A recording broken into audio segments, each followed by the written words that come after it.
देवताओं ने कहा, समस्त पदार्थों के ज्ञाताओं में श्रेष्ठ सूची आप क्रमशः देश काल आदि का वर्णन करें। सूत जी बोले, महर्षियों, देव यज्ञ आदि कर्मों से अपना शुद्ध ग्रह समान फल देने वाला होता है, अर्थात अपने घर में किए हुए देव यज्ञ आदि का शास्त्रोक्त फल से सम मात्रा में देने वाले होते हैं। गौशाला का स्थान घर की अपेक्षा 10 गुना फल देता है। जलाशय का तट उससे भी 10 गुना महत्व रखता है। जहां बेल, तुलसी आदि पीपल वृक्ष का मूल निकट हो, वहां स्थान जलाशय के तट से 10 गुना फल देने वाला होता है। देवालय को उससे भी 10 गुने महत्व का स्थान समझना चाहिए। देवालय से भी 10 गुना महत्व रखता है। तीर्थ भूमि का तट उससे 10 गुना श्रेष्ठ है। नदी का किनारा उससे 10 गुना उत्कृष्ट है। तीर्थ नदी का तट, और उससे भी 10 गुना महत्व रखता है सप्तगंगा नामक नदियों का तीर्थ। गंगा, गोदावरी, कावेरी, ताम्रपर्णी, सिंधु, सरयू और नर्मदा, इन 7 नदियों को सप्तगंगा कहा गया है। समुद्र के तट का स्थान इनसे भी 10 गुना पवित्र माना गया है, और पर्वत के शिखर का प्रदेश महासमुद्र से भी 10 गुना पावन है। सबसे अधिक महत्व वह स्थान जानना चाहिए जहां मन लग जाए। यहां तक देश का वर्णन हुआ है, अब काल का तारतम्य बताया जाता है। सतयुग में यज्ञ, दान आदि का कर्म पूर्ण फल देने वाले होते हैं, ऐसा जानना चाहिए। त्रेता युग में उसका 3/4 फल मिलता है। द्वापर में सदा आधे ही फल की प्राप्ति कही गई है। कलयुग में 1/4 ही फल की प्राप्ति समझनी चाहिए, और आधा कलयुग बीतने पर उस 1/4 फल में से भी 1/4 कम हो जाता है। शुद्ध अंतःकरण वाले पुरुष को शुद्ध एवं पवित्र दिन सम फल देने वाला होता है। ब्राह्मणों, सूर्य संक्रांति के दिन किया हुआ सत्कर्म पूर्वोक्त शुद्ध दिन की अपेक्षा 10 गुना फल देने वाला होता है। यह जानना चाहिए, उससे भी 10 गुना महत्व उस कर्म का है जो विश्व नामक योग में किया जाता है। दक्षिणायन आरंभ होने के दिन अर्थात कर्क की संक्रांति में किए हुए पुण्य कर्म का महत्व विश्व में 10 गुना अधिक माना गया है। उससे भी 10 गुना मकर संक्रांति में, और उससे 10 गुना चंद्र ग्रहण में किए हुए पुण्य का महत्व है। सूर्य ग्रहण के समय सबसे उत्तम है। उसमें किए हुए पुण्य कर्म का फल चंद्र ग्रहण से भी अधिक और पूर्व मात्रा में होता है। इस बात की विज्ञ पुरुष जानते हैं। जगत रूपी सूर्य का राहु रूपी विष से संयोग होता है, इसलिए सूर्य ग्रहण का समय रोग प्रदान करने वाला होता है। अतः उस विष की शांति के लिए उस समय स्नान, दान और जप करें। वह काल विष की शांति के लिए उपयोगी होने के कारण पुण्य पद माना गया है। जन्म नक्षत्र के दिन तथा व्रत की पूर्ति के दिन समय सूर्य ग्रहण के समान ही समझा जाना चाहिए, परंतु महापुरुषों के संग का कल करोड़ों सूर्य ग्रहण के समान पावन है, ऐसा ज्ञानी पुरुष जानते मानते हैं। तपोनिष्ठ योगी तथा ज्ञाननिष्ठ यति ये पूजा के पात्र हैं, क्योंकि ये पापों के नाश के कारण होते हैं। जिसने 24 लाख गायत्री का जप कर दिया हो, वह ब्राह्मण भी पूजा का उत्तम पात्र है। वह संपूर्ण फलों और भोगों को दान देने में समर्थ है।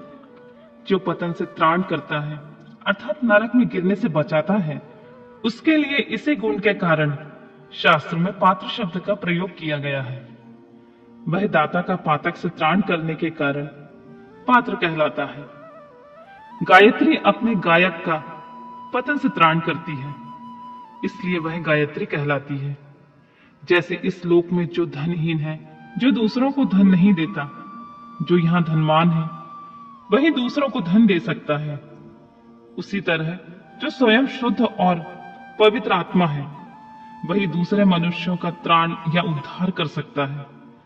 जो गायत्री का जप करके शुद्ध हो गया है वही शुद्ध ब्राह्मण कहलाता है। इसीलिए दान, जप, ओम और पूजा सभी कर्मों के लिए वही शुद्धि पात्र होता है। ऐसा ब्राह्मण ही दान और रक्षा करने की पात्रता रखता है।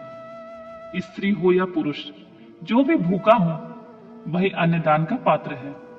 जिसको जिस वस्तु की इच्छा हो उसे वह वस्तु बिना मांगे ही दे दी जाए तो उस दान का पूरा पूरा फल प्राप्त होता है। ऐसा महर्षियों की मान्यता है कि जो सवाल या याचना करने की बात दिया गया हो वह दान आधा ही फल देने वाला होता है। अपने सेवक को दिया हुआ दान 1/4 फल देने वाला होता है। विप्रवरु जो जाति मात्र से ब्राह्मण है और दीनता पूर्वक वृत्ति से जीवन बिता रहा है, उसे दिया हुआ धन का दान दाता को इस भूतल पर 10 वर्षों तक भोग प्रदान करने वाला होता है। वही दान यदि वेद वेत्ता ब्राह्मण को दिया जाए तो वह स्वर्ग लोक में देवताओं की वर्ष से 10 वर्षों तक दिव्य भोग देने वाला होता है। शील और उच्च वृत्ति से लाया हुआ और गुरु दक्षिणा में प्राप्त हुआ अन्य धन शुद्ध द्रव्य कहलाता है। उसका दान दाता को पूर्ण फल देने वाला बताया गया है। क्षत्रियों का शौर्य से कमाया हुआ धन, वैश्यों का व्यापार से आया हुआ और शूद्रों का सेवा वृत्ति से किया प्राप्त हुआ धन उत्तम द्रव्य कहलाता है। धर्म की इच्छा रखने वाली स्त्रियों को जो धन पिता अथवा पति से मिला हुआ होता है उनके लिए वह उत्तम द्रव्य है। गौ आदि 12 वस्तुओं से चैत्र आदि 12 महीनों में क्रमशः दान करना चाहिए। गौ, भूमि, तिल, स्वर्ण, घी, वस्त्र, दान, गुड़, चांदी, नमक, कोहड़ा और कन्या, ये सभी 12 वस्तुएं होती हैं। इनमें गोदान से कायिक, वाचिक और मानसिक पापों का निवारण तथा कायिक आदि पुण्य कर्मों की पुष्टि होती है। ब्राह्मणों, भूमि का दान इंद्रलोक और परलोक की प्रतिष्ठा की प्राप्ति कराने वाला होता है। तिल का दान बलवर्धक और मृत्यु का निवारक होता है। सुवर्णा का दान जठराग्नि को बढ़ाने वाला तथा वीर्यदायक होता है। घी का दान पुष्टिकारक होता है। वस्त्र का दान आयु की वृद्धि कराने वाला होता है, ऐसा जानना चाहिए। धान्य का दान अन्य धन की समृद्धि का कारण होता है। गुड़ का दान मधुर भोजन प्राप्ति कराने वाला होता है। चांदी के दान से वीर्य की वृद्धि होती है। लवण के दान षड्रस भोजन की प्राप्ति कराता है। सब प्रकार का दान सारी समृद्धि के लिए, सिद्धि के लिए होता है। विद्वान पुरुष कुष्मांड के दान को पुष्टिदायक मानते हैं। कन्या का दान आजीवन भोग देने वाला कहा गया है। ब्राह्मणों, वह लोक और परलोक में भी संपूर्ण भोगों की प्राप्ति कराने वाला होता है। विद्वान पुरुष को चाहिए कि जिन वस्तुओं के श्रवण आदि इंद्रियों से तृप्ति होती है उनका सदा दान करे। श्रोत आदि 10 इंद्रियों को जो शब्द आदि इस 10 विषय हैं उनका दान किया जाए तो वे भोगों की प्राप्ति कराते हैं तथा दिशा आदि इंद्रिय देवताओं को संतुष्ट करते हैं। वेद और शास्त्रों के गुरुमुख से ग्रहण करके गुरु के उपदेश से अथवा स्वयं ही बोध कराने के पश्चात जो बुद्धि का यह निश्चय होता है कि कर्मों का फल अवश्य मिलता है, इसी को उच्च कोटि की आस्तिकता कहते हैं। भाई बंधु अथवा राजा के भय से जो आस्तिकता बुद्धि या श्रद्धा होती है वह कनिष्ठ श्रेणी की आस्तिकता है जो सर्वथा दरिद्र है। इसलिए जिसके पास सभी वस्तुओं का अभाव है वह वाणी अथवा कर्म द्वारा यजन करे। मंत्र, स्त्रोत और जप आदि को वाणी द्वारा किया गया यजन समझना चाहिए तथा तीर्थ यात्रा और व्रत आदि को विद्वान पुरुष शारीरिक यजन मानते हैं। जिस किसी भी उपाय से थोड़ा हो या बहुत देवतार्पण बुद्धि से जो किया हुआ हो अथवा किया जाए वह दान या सत्कर्म भोगों की प्राप्ति कराने में समर्थ होता है। तपस्या, दान ये 2 कर्म मनुष्य को सदा करने चाहिए।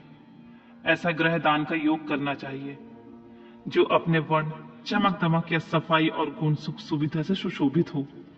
बुद्धिमान पुरुष देवताओं की तृप्ति के लिए जो कुछ देते हैं वह अतिशय मात्रा में और सब प्रकार के भोग प्रदान करने वाला होता है। उस दान को विद्वान पुरुष यह लोक और परलोक में